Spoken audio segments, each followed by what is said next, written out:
Thank you, Mr. Chairman, and I want to thank all of our witnesses for being with us here this afternoon. I want to direct my questions to Mr. Schuman related to a particular piece of legislation. But before I do that, sir, I want to thank you for your service to our country and your continued service to so many men and women who have served our country who need someone to be looking out for them. So I thank you for that. Thank you, Congressman.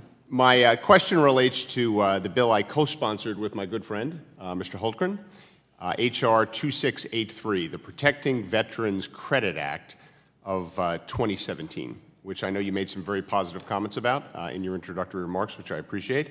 This bill has also been endorsed, obviously by the American Legion, but by the VFW, the Military Officers Association of America, the Wounded Warriors Project, the Paralyzed Veterans of American Association, the Association of the United States Navy, the National Consumer Law Center, and the Consumer Federation of America. And, Mr. Chairman, I'd like to submit, ask for unanimous consent to submit letters to the record for these groups that are supporting the bill. Thank you.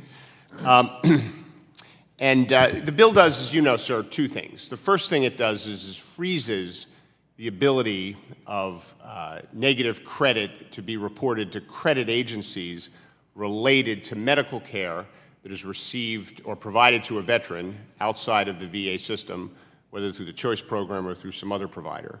And so to the extent, because of kind of bureaucratic delays that we know have existed in the system related to making these payments once the veterans are out of network, what the bill does is effectively says that if bad debt is incurred because these bills haven't been paid, then that debt cannot be reported for a year to the credit agencies, so as not to impair the credit of our veterans. That's the first thing it does, and the second thing it does is it makes it much easier for our veterans to actually kind of adjudicate credit impairments that are actually put on their record. So to the extent these even happen after that first year, they can be dealt with.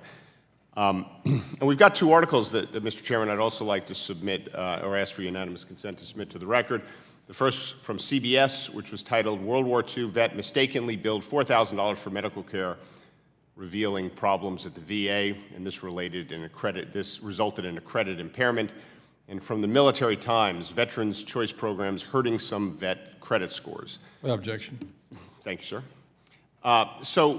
Schuman, can you give me a sense as to the scale of this problem in your judgment and how you think this bill is a specific prescription to the problems that our servicemen and women are encountering as they go out of network? You know, choice program was a really good idea, but the implementation of it has been spotty, particularly as it relates to working through the bureaucracy of getting these bills paid.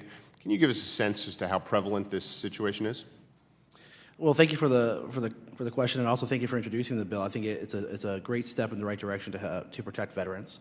The simple reality is that VA no longer shares the actual real number with the VSOs anymore. Yeah. So I cannot give you an exact number. I can tell you when they set up a phone number to call, thousands, I think somewhere in the roughly estimates of 74,000 calls came in over the course of 14 months.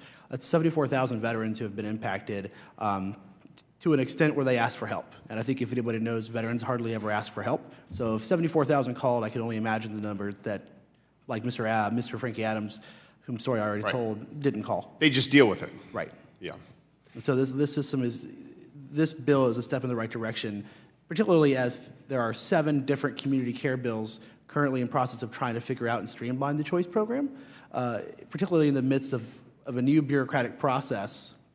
This going into effect could help protect them during that transition. And we all know what happens is once a bad debt is reported and it's reported in a credit reporting agency and the debt is sold to a collection agency, oftentimes our veterans are harassed for the payment of these bills, which are in fact not their obligations. That is correct, sir. And I assume you've seen specific or have heard of specific examples of that occurring. Absolutely. The American Legion, we travel the country and audit about 15 VA medical centers every year. And the night before we do that, we host a town hall. And a good portion of our town hall visits, which takes place in every one of your congressional districts, our members tell us of the massive frustration from this issue.